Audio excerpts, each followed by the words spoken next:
مصيف سلمى يتبع إداريا لمحافظة اللاذقية ناحية الصلنفة، ويعتبر عاصمة جبل الكرد أو الأكراد.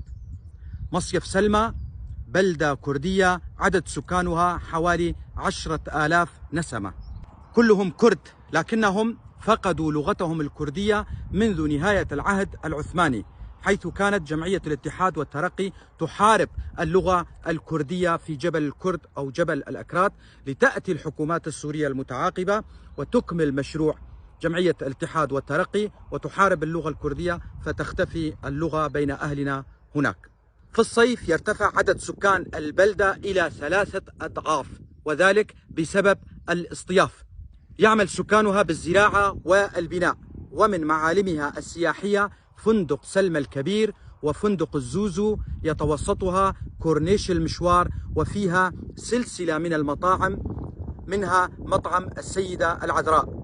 من عشائر الجبل موشان، عوجان، كيخية، شيخان، وفيها رشوان أيضا. كيخية متأتي من كي خياكي، وهو الشخص ذو الشأن والمكانة العالية.